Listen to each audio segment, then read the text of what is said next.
Hey everybody, this is Will and Connor, and we just got back from seeing Captain America: Civil War tonight. And let's start off with just real fast what we thought about it. And what'd you think, Connor? It was pretty good. It was kind of better than I expected. I was hoping for it to be good, but I kind of had little bit in my brain that was like, it might not be great, but it was. So, Yeah, I figured it'd be really good. I didn't think it would be as good as it was. I have to say, I think this is the second best Marvel Studios movie so far. Uh, I think the first Avengers movie is the best currently, but then again, I've only seen this once. Who knows? Multiple viewings, I might like it more. I will say too, I actually think I liked it a little more than Batman vs Superman. I didn't see that coming, like even a little bit. But I mean, it was incredibly well done. Everything that I was worried about, they basically were like, no, don't worry about it. And it turned out to be great. Kind of like Guardians of the Galaxy. I remember having my doubts, and literally every doubt I had either didn't exist, thankfully, or it actually wasn't like what it was at all. And I think this movie, though, it was very good. It was the darkest, and it didn't have a lot of crummy jokes that you and I both hate. yeah. In terms of you going back to what you said about Batman vs Superman, in terms of superhero fighting movies, I liked this one more. Even though I like the characters of Batman and Superman better, the fight scenes were actually more enjoyable in this one, in Captain America: Civil War, and the fighting lasted longer, and they didn't like. I don't know about a spoiler, but they didn't like completely reconcile. There's still like scarring with this fight. There's still tension. There's still conflict there. Yeah, because that was honestly the one thing, like, because I obviously very much enjoyed it, and you did as well.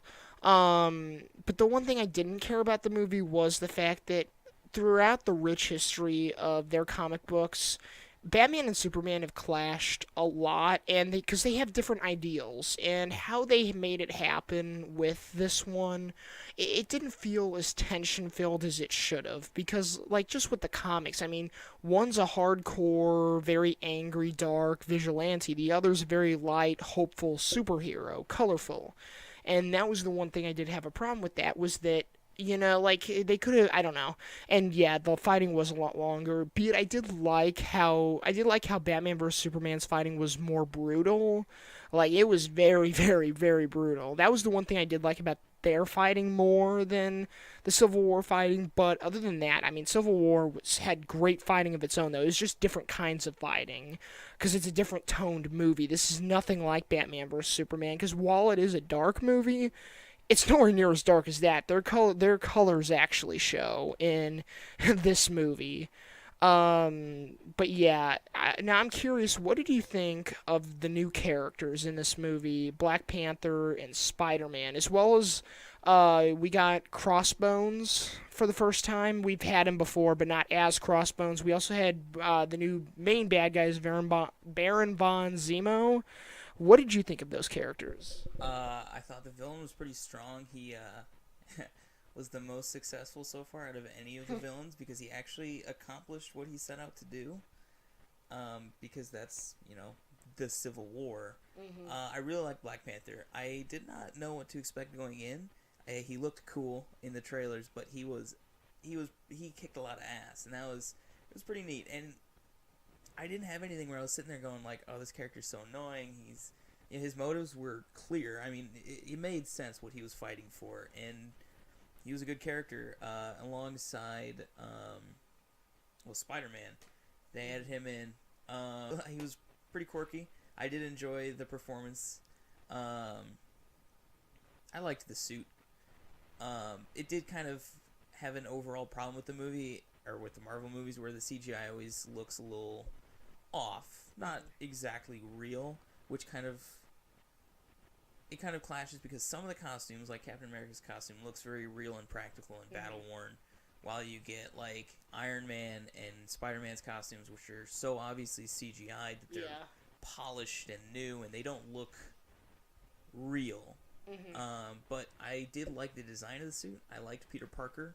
It's pretty sweet. So Yeah, I'm a huge, huge Spider-Man fan. Even with the Spider-Man films that are less than great, I do really enjoy. And I will say, when I heard Tom Holland was cast, I was a little like I figured he would be fine because he's a good actor. I've seen him in The Impossible. But he never came off, at least at the time, is he could pull off the quirkiness, but he totally did. I thought he stole the show completely. This is more akin to the comic books where he's far more quirky than what Andrew Garfield brought. I and I did really like him as Peter Parker. I still think Tobey Maguire is probably the better Peter Parker, but I don't think there's a chance at who's the better Spider-Man at this point. I think it is Tom Holland's Spider-Man. And he was only in the movie for, I mean, he was in it longer than I heard he was, but at the same time, he's not in it a whole lot. Um, Black Panther, really liked him. He's a really cool character in the comics, but at first I didn't care for his design. It looked kind of techie, more techie than I would think it would look. And I'm not a huge fan of Chadwick Boseman. I actually thought he wasn't that great as Jackie Robinson in 42. He was fantastic. He nailed this role completely. He nailed the accent. They just nailed it. I loved his little theme song he had going on. It sounded like some straight out of Jumanji, very tropical, which is awesome. I'm definitely looking forward to his solo movie as well as Spider-Man's. So yeah, I thought he was great. Crossbones was really cool in the very limited time he's on. I'll just say that he's not in it a whole lot, and it kind of stinks because he was pretty awesome. And Zemo, same way. Not in it a whole lot, but he was really good. Much better than how they did Baron von Strucker in Avengers 2, where they kind of just prematurely killed him off. But going back to what you said about, oh God, what was it? The morals and like what he's fighting for. I will say I loved the back and forth banner throughout that movie because you see both sides. I think that's the point, is that it's not necessarily clear as this one's obviously right, this one's just being, a butt. Like, you know what I mean? You really did feel that. I think they did a great job with that. It felt very political in a good way, not in an episode one way. And, yeah, I loved how they showed that with Iron Man and Captain America and all these guys. yeah, the I was kind of expecting to go into the movie with someone who's clearly wrong, someone who's clearly right. I was expecting to have obviously one side become the winner, but it's very. I mean, obviously you can root for whoever you want. There's Team Captain America, Team Iron Man. There's pretty clear arguments for both. And if you want to get into a political discussion about these superheroes, it's very easy to with this movie, based off of what their ideologies are and their beliefs, as well as their morals, and if they're right or wrong or not, if they're justified in their actions. It is pretty cool. I was actually excited to see that depth in a superhero movie. So yeah.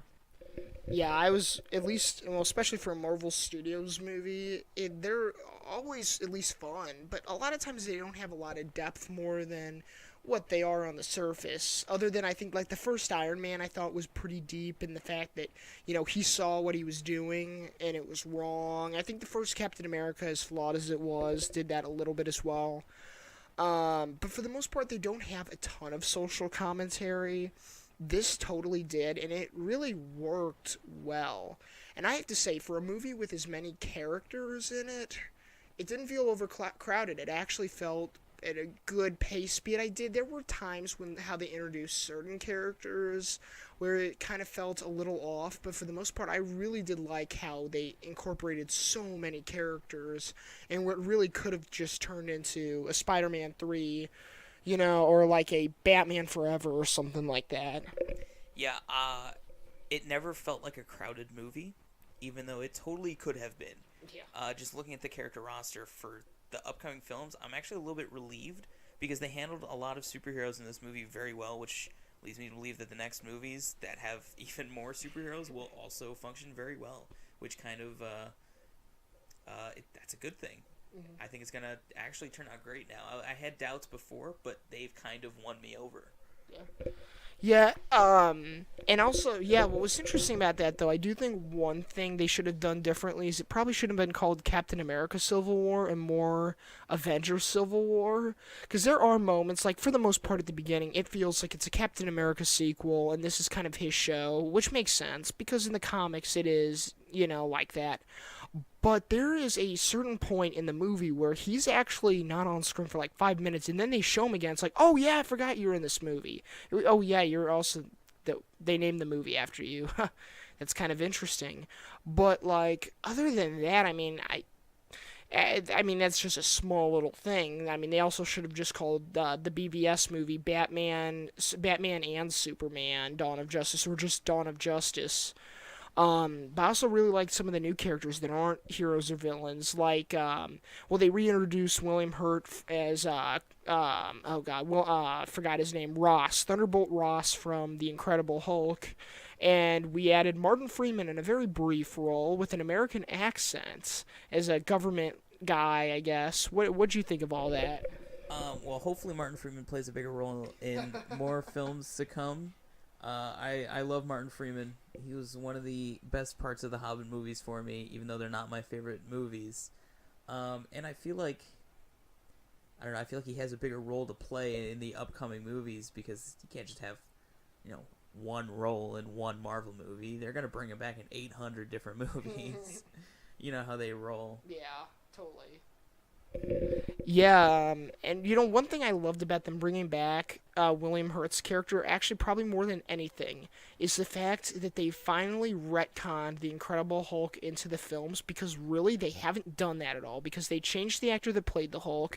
They haven't had any of the characters from it, so I love the fact that they brought him back. It's like, so that is a part of the be it it's not a great movie, but it's a fun movie, but it's like, okay, so that is part of this series. It retconned it. I did enjoy seeing that a little bit. I also enjoyed seeing Sharon Carter again in this movie. She was in for a relatively brief role in Captain America 2. Once again, she doesn't play a huge role, but I like this character a lot. I do hope they have her in a lot more. Emily Van Camp's a really good actress, and yeah, and I also love just in general seeing some of the lesser Marvel heroes get their time to shine. Like we got extended time with Ant-Man, got some extended time again with Hawkeye, with Vision, who was the best part of Avengers 2, and we got a lot more of Scarlet Witch. I thought that was all awesome to see all that.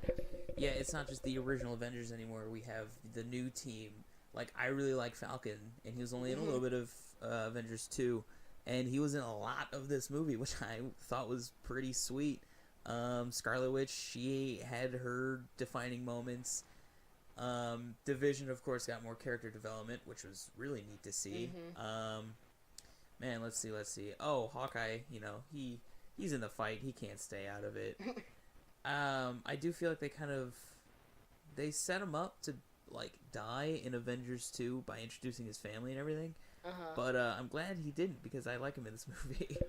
Yeah, I really do like this character. This is a character, even in Avengers 1, even though he's not in it a whole lot, I do really like this character. He's the one, and he was the one that I felt like was a little forced into this movie at time, how he just kind of appeared. But I really like the character. I think that, the actor Jeremy Renner from The Hurt Locker, he's the guy who plays him. I think he's just fantastic in that role. I feel like him being the most regular of all of them. He's kind of like the character, like the audience's character into this whole thing. And speaking of the Vision, I love how they explained why he's on Iron Man's side too. They really did a good job about that because he's all, he's kind of like the all-seer of everything. He's like, well, there is no defining thing, but I can say is that ever since Tony Stark has said, I'm Iron Man, the rise in superheroes might have rose, but also the rise in, like, I think it was mass destruction or something like that has also risen. I really did like that. He wasn't picking a side based on the morals. He was just looking at it face value and kind of not necessarily saying one's better than the other. It's just one is going to be might be less harmful in the end than the other. Yeah. Looking at all the trailers, I was kind of thinking, I was like, well, obviously, whichever side has the Vision is going to be the correct side, but no, not really. And he also, he's humanized a little bit in this movie. Gave him clothes. Yeah, he kind of reminded me from Watchmen. Yeah. The big blue guy with wearing a suit. He Dr. just Manhattan. Yep, he walked. The Vision walked through a wall at some point. And he was wearing like a sweater, and I was like, "What are you doing? Where's your cape?" But it was a nice touch. He is also a quotation marks person, I guess. He has a little bit of flaw to him, so I did really enjoy the Vision in this. I'm honestly surprised how well they've done that character so far. This is a character I think is probably of all the characters they've done the easiest to mess up, easier than Thor. They've really nailed him so far. I'm really excited to see him in more. I will say they did kind of hint at the possibility that he could live without his Mind Stone or a Gemstone. I forget which one it is. And I don't necessarily know if I like that. I think the reason behind that is they don't want to kill him off because Thanos, with the Infinity War movies, he's going to get that gem out somehow. And I think they want to have that instead of him killing him, which I think would be awesome and kind of dark and sad. I think it's their way of kind of saying, hey, he might not die. He could live through all that. Yeah, I did notice that. It is Marvel. They're not big fans of killing off their major superheroes, which is fine, I guess. You do, even though, not gonna spoil it, even though there might not be a whole lot of death in the movie, there's definitely impact on the actions by the Avengers in this movie. There are consequences. There is a bit of emotional parts to it. When certain events happen, there's a little bit of gravity to those situations. You kind of feel like, oh man, somebody just messed up real bad. Wow, it was pretty cool. It wasn't like, I didn't feel like it was a cop-out.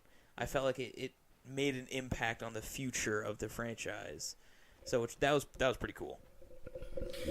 Yeah, I think that it really introduced a potential aftermath for the whole thing, which is really awesome. And it did kind of end in that way where it's like it didn't end sad, but at the same time, it's almost that saying like nothing is solved, but nothing has failed either. And that's what it kind of felt like. It felt like nothing. They're all gonna still have their ideals and all, and I think there is gonna be some tension going forward. But I'm glad it didn't end all happy-go-lucky. Oh, it's okay.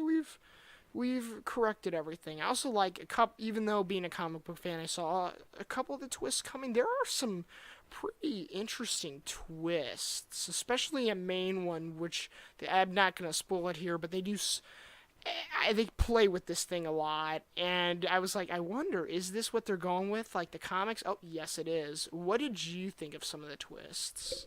I think I know exactly what twist you're talking about, and that was one of those emotional, like, gravity moments.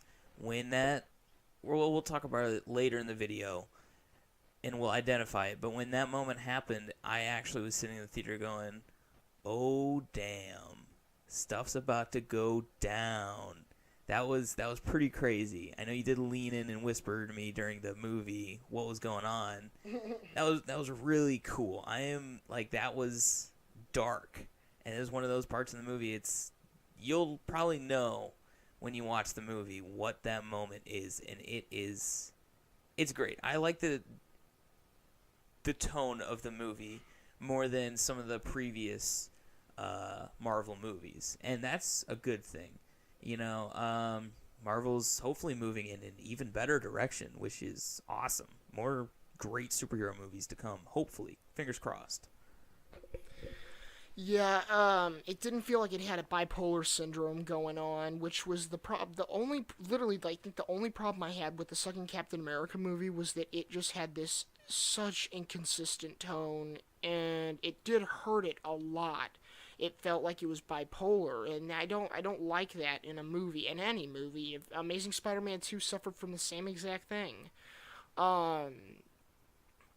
But yeah, I did like how it seemed darker, and now I don't think they need to go down making like Dark Knight movies, but I did like to see that much darker tone, at least for what it was. Like, if they make with Thor 3, that doesn't need to be darker, but they do need to stop doing the dumb jokes. And I think that was more than anything. Was thankfully they did cut out a lot of the dumb jokes. There were a couple of jokes obviously throughout, but for the most part they all landed. There was a really funny moment where Iron Man refers to Bucky as the Manchurian Candidate. I don't think too terribly many people got that in the theater, or at least kids, because it's a classic 60s. I think it's R-rated as well. But I really dug that, like, some of the movie references and not. There's a little Star Wars thing in there that was beautiful. And just all sorts of other jokes that did work. There were a couple that I kind of like, that's not really funny, but none that I actually was like, that's stupid. Yeah, there were, like in Avengers 2, there were some of the jokes, like Iron Man finding the hidden door in that fortress. That was pretty dumb and felt out of place, but there weren't really any of those in here. They were all the jokes fit in. They fit in with the tone. They were funny. They made me chuckle or kind of laugh out loud. And one of those, yeah, I do enjoy movie theater experiences with a lot of people in the theater on opening nights, because if the theater is laughing at a funny joke, you're gonna laugh at the joke. It's gonna make it funnier. It's gonna make it more enjoyable, and I got that tonight. It was pretty sweet. There weren't any jokes where I was sitting there going, "Why are you guys laughing at that? That's not funny. Don't laugh just because it's Marvel." Yeah, yeah, yeah. I mean, yeah. With theater audiences, they can either really make or break a movie. Because I've sat in comedies where they'll laugh at dumb stuff, and it makes it even worse. Because it's like, why are you laughing at that? But I didn't get that sense with this. This was a fun theater kind of movie. I don't know. Did you have anything else you wanted to say about this before we kind of give our grades and then talk about some trailers and then go into spoiler territory? Just one last comment about theater experience. Kind of strange. There was no applause at the end, which actually kind of surprised me, because For Batman opening night. opening night, Batman vs Superman had applause at the end. Jurassic World had a little bit when we saw it.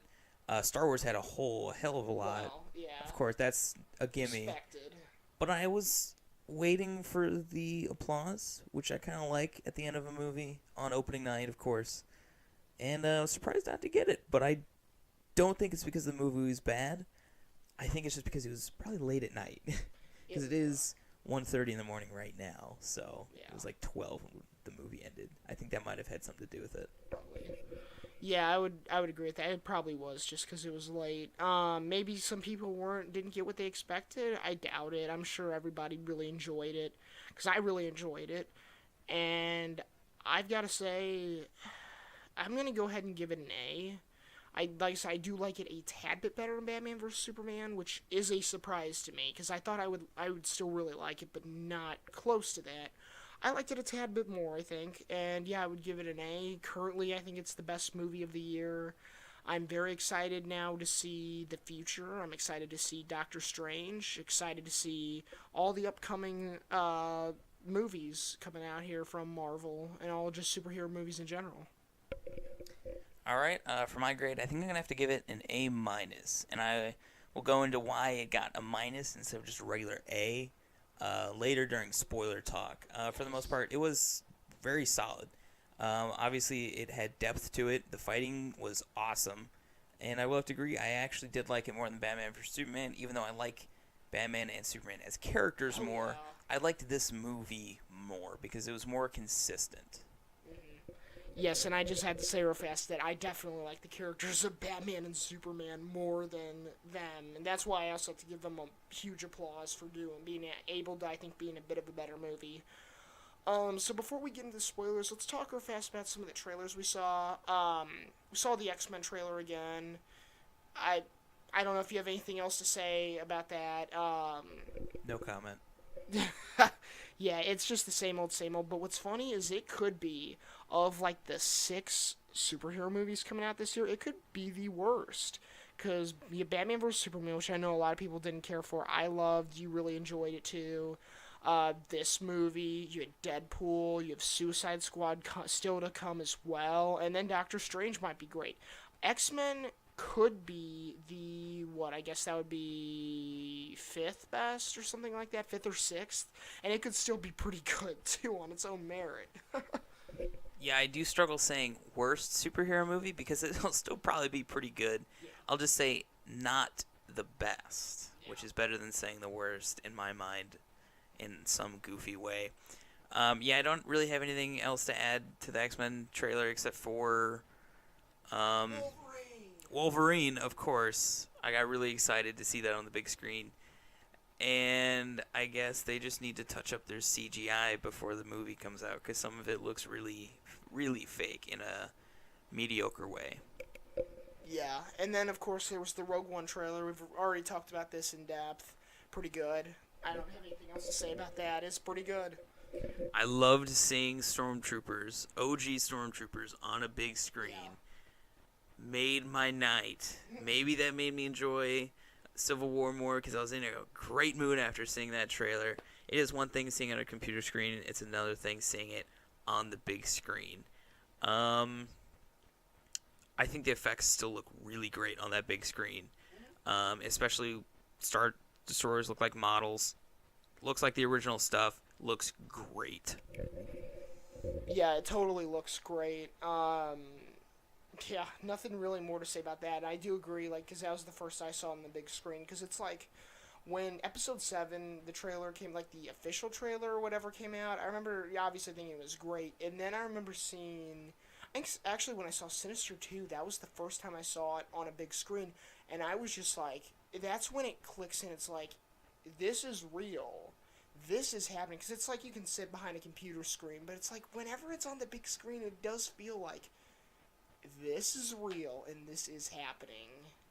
I guess quickly, you got Teenage Mutant Ninja Turtles 2 out of the shadows. I don't want to insult any fans of the series, but I have not.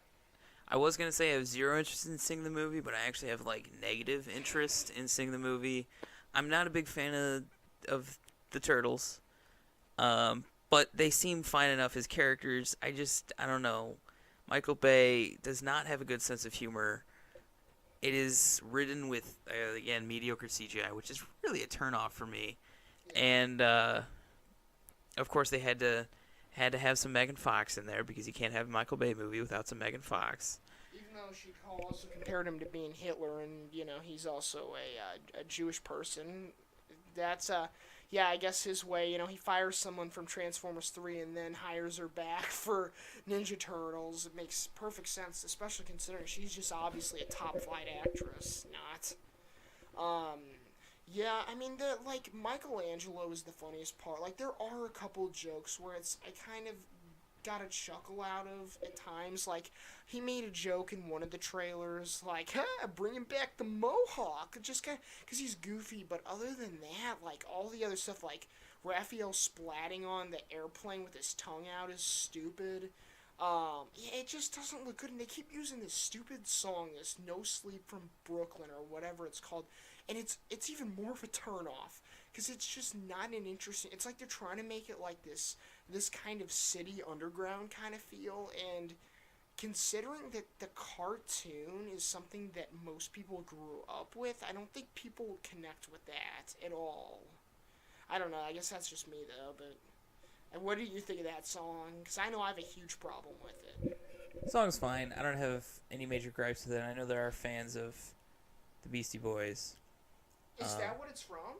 No Sleep Till Brooklyn? I'm pretty sure. I could be wrong. I could be making a massive tool out of myself, but I do like the Beastie Boys. I just don't like that song, though. It sounds very, I don't know, gangsta kind of thing.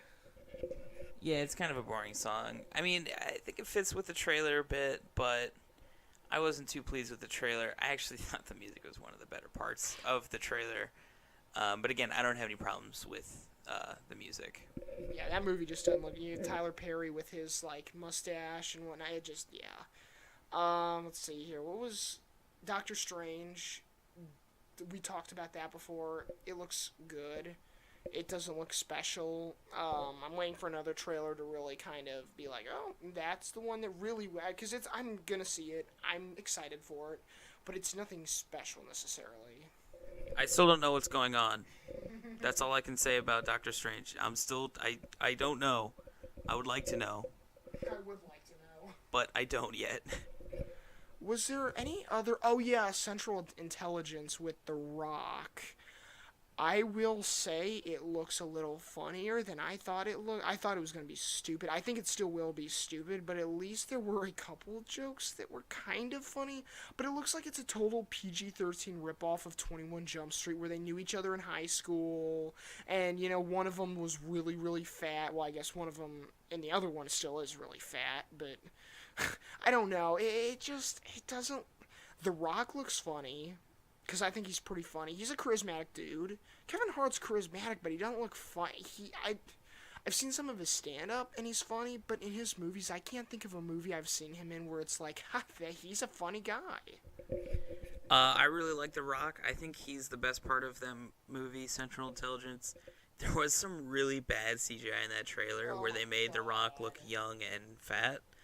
It was pretty terrible, but I can overlook it if the movie had funny jokes. I think The Rock looks enjoyable. He looks like he had a good time filming. That's always important for comedy. With Chris Hart, he is hilarious in stand-up, I think. I think he has some of the funniest stand-up, but he has the same over-the-top, gets really loud and high-pitched and screams a lot, kind of. Chris Rockish. He has a really goofy, comedy, which is funny, but not when it's the same in every single movie, and not if it's with unfunny jokes. Oh, and just think he's going to be the new face of the Jumanji remake with The Rock playing the Hunter, who's a great actor, but he's not intimidating, and from the director of Sex Tape, by the way. I don't want to talk about that. This is a movie we both grew up and love, and it's bad enough they're making a remake, and then they do this. But anyways, that was, I think, all the trailers out. Did we miss any of the trailers? No, I think that was all of them. At least all of the memorable ones, which are the ones that are important. Yeah. My parents do kind of have a saying, which is you can judge how good a movie is going to be by the trailers. And that kind of applies here. There was only one trailer, two trailers, I guess, that I personally didn't like. But I know there are fans of the Teenage Mutant Ninja trailers, so I guess some people consider those good trailers. And trailers are good. The movie was good. So that rule upholds here. Yeah, I think that sometimes can apply, but then again, Green Lantern's not a great movie by any stretch of the imagination. I remember that having a pretty awesome trailer. It depends. You can kind of at least get a feeling about a movie. Like Central Intelligence, I can get that feeling. It's not gonna. Probably the best trailers were in that, or the best jokes were in that trailer for sure. Well, I mean, when you're going to a theater to watch a movie, if the trailers before that movie are good, then that movie is probably going to be good. And that rule did uphold here. There were some good trailers before Captain America, and Captain America was a good movie. That is interesting. I haven't heard that one, but I'll have to remember that. So we talked a bit about the trailers. Let's kind of get into the spoiler talk. First, I want to talk about that twist we were talking about, and I think we can both agree it's the fact that, and I believe this is what happened in the comic books, or at least in one version, and that is that Bucky Barnes is the person who kills Iron Man's parents. And partially why I love it, first of all, it is dark, but also it's the fact that they are finally actually, Iron Man and Cap have stopped fighting, and they're kind of like, oh, I'm buddy again, I guess, kind of, but it still felt like, yeah, they have their differences, and then that bombshell gets dropped, and it gets intense, because you have one person who loves Bucky to death, regardless of what he does, the other one's trying to kill him. Yeah, and the way that they shot that, just the car hitting the pole, it didn't look like normal Marvel destruction, which is really bright CGI filled. It looked like a real car crash, which was pretty disturbing. And they showed Bucky, punching Oh my god. Mr. Stark in the face a couple times, killing him, and he props him in the car as if he died on impact, and he strangles Tony Stark's mom. They show Bucky wrap his hand around her neck, and then it pans up, but you know what's happening, and that's the dark that I'm talking about, that we're talking about. It's awesome. And they of course had different angles for the shot, but it was really unexpected and really I enjoyed that a lot. Well, not I didn't enjoy watching two people get murdered, but I enjoyed the maturity in the movie. It was awesome. Yeah, it didn't feel like it was all of a sudden just being baby fed. Also, what did you think of how they introduced Spider-Man? Because I gotta say, he's my favorite Marvel character. He's like my second favorite superhero. I wasn't a huge fan of how his costume looked at first, like in the trailer and whatnot. And I was like, how are they gonna put him in this movie? I gotta say, so they basically show Iron Man go to Queens. He's basically hitting on Aunt May, and they have this great banter. Him and Spider-Man or Peter Parker. It was really awesome because like they are in a way similar characters, and just like that whole like when they're fighting Giant Man and Spider-Man's all like, "Have you guys ever seen that really old movie, The Empire Strikes Back? You know when they're on that snow planet and he proceeds to take down Ant-Man like he's an AT-AT." And that was pretty awesome. Yeah, I did really enjoy. He felt like a young character. Like it wasn't like an older actor playing a younger character. So they still have the maturity level. He was a young kid.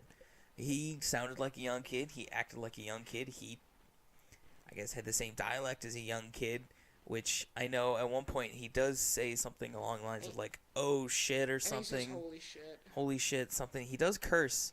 Well, I know you weren't the biggest fan of that, but I do think that, I mean, kids nowadays, shit is nothing.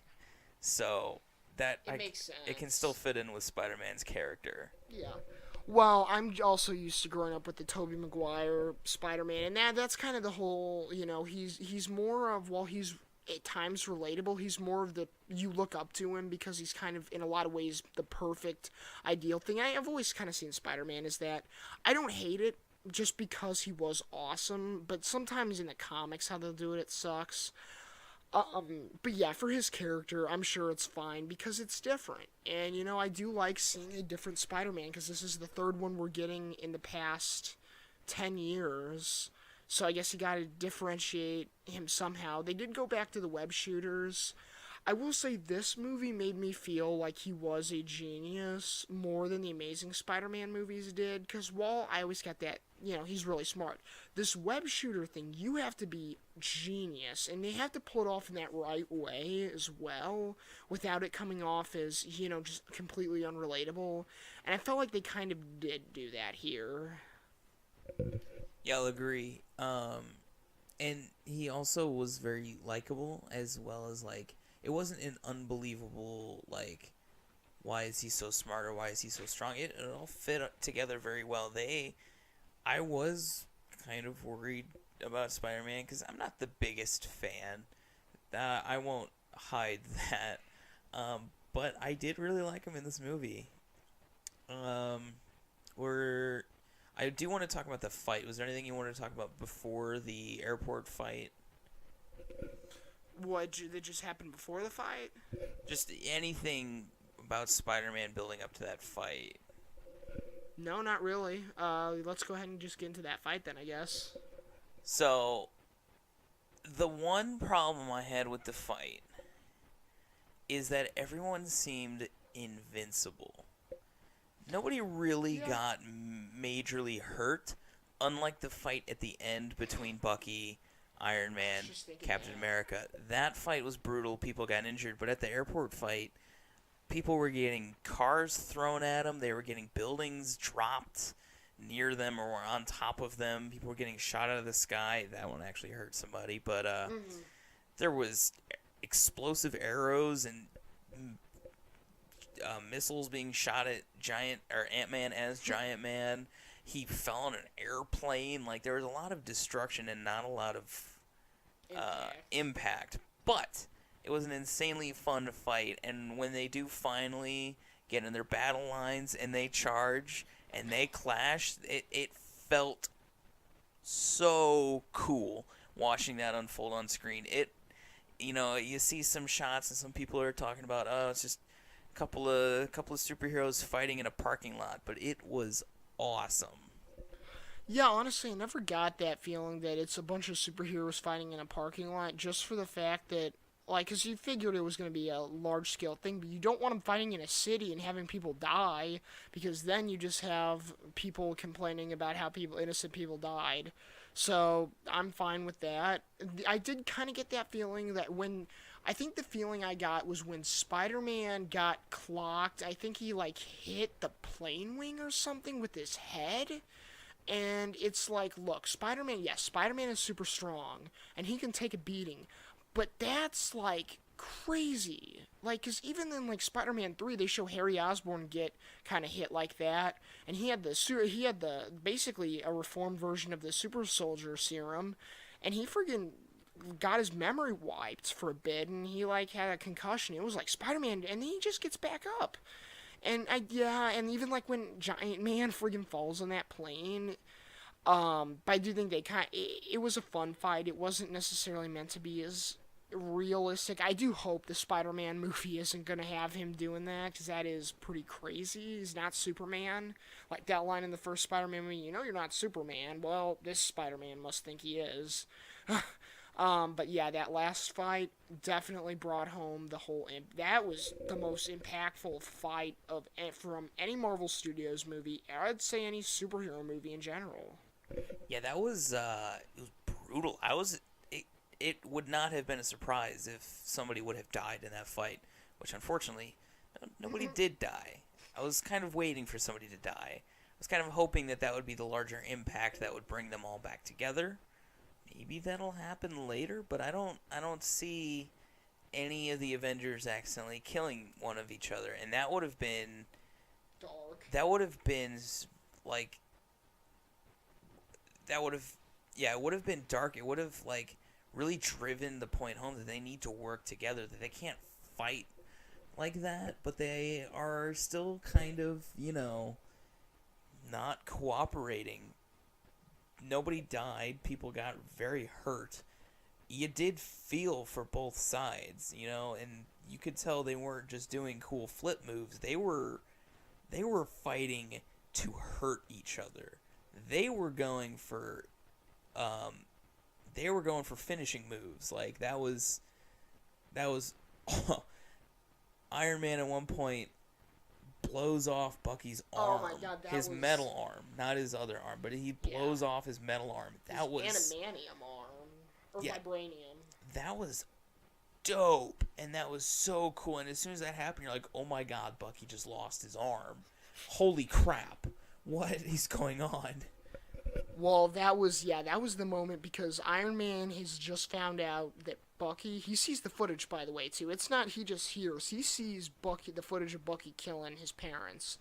And, like, you got that sense, obviously he's mad at him, but when that happened, it was like, yeah. And what was interesting about that fight is, like, in general, is that it never felt like any of them outmatched either of them. I know they kept showing that shot in the trailers of Bucky and Cap tag teaming on Iron Man. You're like, wow, Iron Man's he's getting knocked around. He's gonna lose this. But I mean, he holds his own. I mean, he beats Captain America up a lot, and he takes Bucky pretty much completely out of the fight with that one.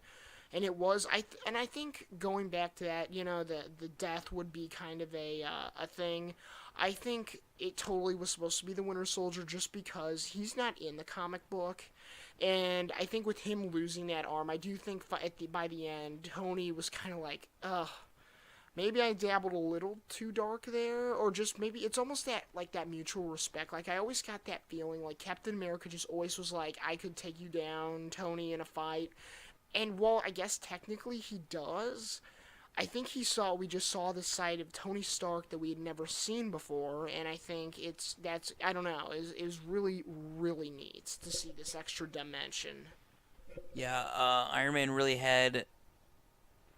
in depth. He had a very emotional side, and there was kind of a chuckle-worthy part after War Machine is shot out of the sky by, plot twist, didn't see this coming, Vision on accident. Yeah, I thought that they always made it look like he was supposed to be Bucky. That was a shock. Yeah, so Vision is kind of being humanized and he gets distracted and he aims at Falcon to take him out, but he accidentally takes out War Machine. My only thing is that barely grazed War Machine. What if Vision had hit right on with Falcon? Like, he'd be done for. He'd be dead. He wouldn't have just, been paralyzed. But it was really cool after War Machine gets shot and hit. Both Falcon and Captain America, not Captain America, Iron Man, immediately divert and go to try and save him. They both fail, and when they're on the ground, Falcon just tries to apologize to Iron Man. Keep on mixing two up. I don't know why. Iron Man just blasts him back, and that's it. It was emotional. Yeah, I love that. You could just feel the anger. And, like, that was while he didn't die, he is paralyzed. And while, of course, they did make it, like, where they look like he might walk again at the end with, like, Iron Man's help, like, with, like, Iron Man braces kind of thing, he will, I would assume, he's never going to be War Machine again. It's over for him being War Machine. Because he even made a comment about how when he flew and plane, he's like, I was a pilot and flew all these missions knowing they could be my last. I think we might have seen the end of Rhodey as the War Machine, and that's kind of sad. And it was impactful, and I think it really worked well. Yeah, I mean, it was in all the trailers. Captain America. I did it again. Iron Man holding War Machine after he'd been blasted out of the sky, and I actually did fear for his life a little bit. I thought maybe he might die. The only thing that made me doubt that was they would not show a death scene in the trailer. That's too much. That would have not. I don't think that would have been a good idea. So, but even though he didn't die, which usually is considered by me a Marvel cop out, it still had gravity to his situation. He didn't die, which means that Iron Man was still able to parlay with Captain America, but it still showed like what happens when the Avengers fight each other. So that was really cool. Yeah, I would agree with that. And speaking of kind of that, Black Panther, we kind of talked about how he was a really awesome character. And part of what made him great is the whole point of Black Panther in the comics is that he becomes the king of Wakanda when his dad is murdered, and he takes up the mantle of being Black Panther. And at the beginning, his dad is alive, and we see how he dies. And usually in the comics, in most interpretations, it's by an assassin who just shoots him. And this was kind of an interesting turn of events as well, was there was this whole elaborate setup to make this, when they're at the peace accords about the Superhero Registration Act that's been going on, and a bunch of people die, and it's made it look like Bucky did it, so that kind of gave Black Panther that motive and whatnot. But like it was like they showed his dad die, and it was also a very emotional scene, and I think it really did show the depth of Chadwick Boseman, and by the way, pulled off a great accent for being an American, pulled that African accent off as well. And I really liked at the end too. I think it was the final end credit scene. There's two of them, and at the final one, you actually see Wakanda, because you never really, well, I guess you see Wakanda be the city side, but you don't see the rural side, the jungle side. And at the end, you do, and there's this awesome this statue of a Black Panther. And like it was just kind of cool because the whole point is that the Black Panther is not just him. It's more of a symbol for his people. And I really like that. Yeah, me too. So moving on, I don't know if I have much more to say about Black Panther. I do have something to say though about Hawkeye, which I liked him in this movie, but I did feel when they were in prison, he was very out of character. He was very like mocking Iron Man, and he was very, very angry and talking about being betrayed by Iron Man. I didn't really like that very much. It felt out of character for Hawkeye. See, I actually kind of liked it just because that is so out of character. I think it showed the gravity of this whole thing is Captain America and Iron Man, but what happens in the middle, like the other ones in the middle, like I kind of got that feeling with that as well as with Rhodey being paralyzed, was that fact. It's almost everybody else is caught in the crossfire. Even going back to what you were saying, what if Falcon or Vision hit Falcon? Rhodey fell from the sky, lands on the ground, and is paralyzed. But he had he had like his War Machine suit. If Falcon falls from the sky, and his thing, he doesn't have a costume on. He's done. He's dead. He's splat. And yeah, I did like the Hawkeye thing while it was so out of character. It did feel kind of weird. I do kind of still like it because I did like how it kind of showed. I think that was kind of when Iron Man first kind of thought, okay, maybe it's time to kind of talk to Captain America because this, yeah. I don't know. I did like it though. I didn't hate it. I did enjoy it. I think it could have been better, maybe from a different character or just done better. But I do like that idea at least. Yeah, it felt strange. Maybe I don't know. It could have been done in a better way. It was just uncharacteristic. It felt out of place to me. That's why I wasn't a fan. You can do out of character stuff as long as it fits, as long as it makes sense, but it was out of left field because Hawkeye makes a comment about watch your back because Iron Man might break it or he's going to betray you or something. But to be quite honest, it seemed more like Hawkeye betrayed Iron Man. You know, the whole Captain America squad was kind of I don't know, you could argue both ways, but they're kind of the quote unquote rebels.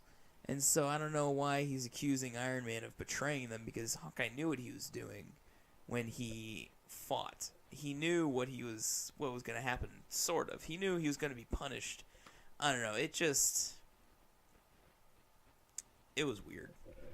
What I think they should have done that I think would have made it much better is they should have showed, because I do see what you're saying, because at the same time too, he was retired and he did come out of retirement and picked a side. He didn't have to do that.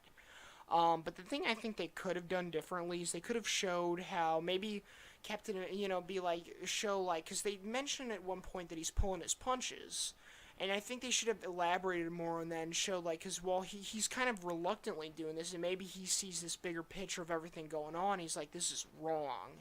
Because none of the other ones see that. They're all, clearly on one side against the other. Even someone who's not in the movie a whole lot, like an Ant-Man. They all are on a clear path of who they're rooting for and whatnot. And I feel like he was the one he could have gotten, you know what I mean, kind of seen what was going on.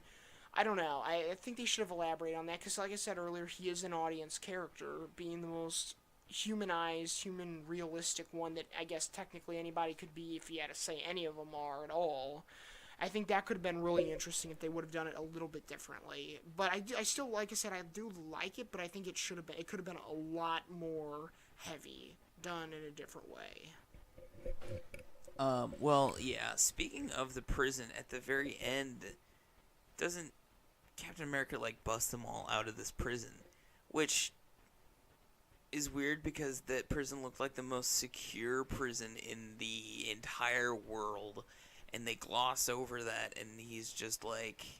That is the happy ending moment where he's like, oh, he gets his team back, he gets them all out of prison, which I guess there could be a little hidden element of Iron Man helping him do that. I can totally see that happening where they're bridging the gap, making amends, but not quite ready to actually work together again.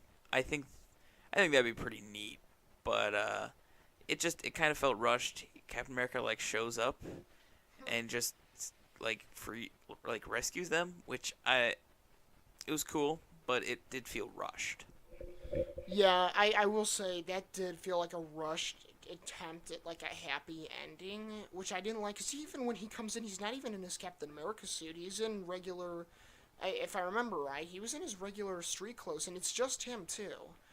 And I think they kind of hinted that the Iron Man kind of helped, but it did feel very, very rushed. They're like, oh, we can't end on a sad note, or we need to see him get out quick. That, I didn't think about that before. That was very rushed. Everything in the movie, that was the most rushed thing in it. Because you're right, it was very, very odd. Whereas they did a great job of getting rid of Spider-Man because without him going to prison or him getting in the dark areas, basically Iron Man just tells him, "Go home, kid." But it was funny how they did that. They did that well. They did not do that well at the end though with the other ones because they had this thing. They're like, "Oh, we can't leave," Ant-Man, Hawkeye, and whatchamacallit in prison. Now, I think if at the end they would have had Vision at one side and Wanda Maximoff at the other side, that would have made a lot more sense. I'd be like, okay, yeah, that makes sense. But they didn't. It was just him. They hint that Iron Man might have, but they don't even make that clear. I guess Black Panther could have helped because in the second end credit scene they show that Cap and Black Panther and Bucky have all kind of amended. They've kind of made their amends. But they just show him, and it did feel really rushed, and I don't know. That is actually, you did bring up Bucky, Cap, and Black Panther as all making amends. That was awesome. That totally fit, and I really enjoyed that. I'm glad Black Panther, he's very honorable. He's not holding this grudge because he learns the truth about who assassinates his dad. He learns that, and he immediately is like, oh, alright, you're kind of forgiven because you did nothing wrong. I almost killed an innocent man. He even says that. But, yeah, he did say that to the main villain. He holds no grudges against them, even though they did fight. Even though they did fight kind of brutal, like, they were trying to kill each other. And I did enjoy, it is something that didn't feel like, if they still would have had this grudge, it would have been annoying. But they didn't. They got over it because they're all, like, good people. Well, and what I love too is that little speech he has with the main villain, because the main villain is the guy that killed him. And this guy, I was like, oh, Black Panther is going to mess him up, because like he is trying to kill Bucky because he thought Bucky killed him. This guy's the actual guy. Not only does he not kill him, he actually prevents the bad guy from taking his own life. And I really loved that. That was and it felt very in character because he did give this. He's like, they're all consumed by vengeance. I was as well, but I'm over that now. You can't do that. And I loved how they did do that. They did that perfectly. And I think that's part of what made this character great is that he had these clear, strong morals like he does in the comic books. They stuck to it, and that was awesome. That was actually literally, I would go as far as to call that a thing of beauty. Yeah, I did, like, in that kind of closing moments with Black Panther and the main villain had, you could see a pistol in his lap. Mm-hmm. I was thinking he was going to try and pull it on Black Panther, and then Black Panther was going to mess him up. But he tried to kill himself, which I think there was a couple kids in the theater. Like, he put the gun up to, like, the bottom of his neck and was about to pull the trigger. And Black Panther, like, put his hand over the top of the gun. Like, holy crap. What if they would have shown that suicide? That would have scarred some younglings. Like, Jesus. But I like that. I like the dark, raw stuff. They have good humor. They have humor that makes sense. They have banter that makes sense. And they have dark, emotional moments, which is something that I think was lacking a little bit from Avengers 2, which is why Avengers 2 wasn't as good as the first one. And so I did go into the movie a little bit kind of weary. I was like, they might have some of that stupid humor. They probably won't have any of those emotional, really, really emotional moments that I'm going to gravitate towards. But this movie, it really did. So we are hitting an hour. I think we should wrap it up because I do have to wake up early. So, do you have any closing thoughts? Other than I think this is so far the best movie of the year. It's the second best if I see it more, it might be my favorite. I just want to say again, I love how heavy it is and how morally driven it is, and it was amazing and it exceeded my expectations. It also exceeded my expectations, and the only reason why I gave it an A- was because of the fight scene, how they seemed invincible. Well, it's not a perfect movie though anyway, so it makes sense. And also, I am big about this, but like the CGI, sometimes it brought me out of it. Sometimes it felt, with Iron Man, sometimes it felt a little bit too unbelievable. Like the first Iron Man movie makes it feel like that suit is real, but there are times where he'll like I don't know. It seems like the suit like is it'll like come out of nowhere. It'll like completely like evaporate or dissipate or like appear from midair. It doesn't feel like it's a real Iron Man suit, and you can definitely tell with CGI like what is CGI and what is not. You can immediately tell, and that was actually really my biggest problem, which is actually a good thing because that's like usually story problems would be the biggest problem, but it was just the effects could be more realistic, more gritty, I guess. Yeah, I guess that's all we got to say. And thanks, guys.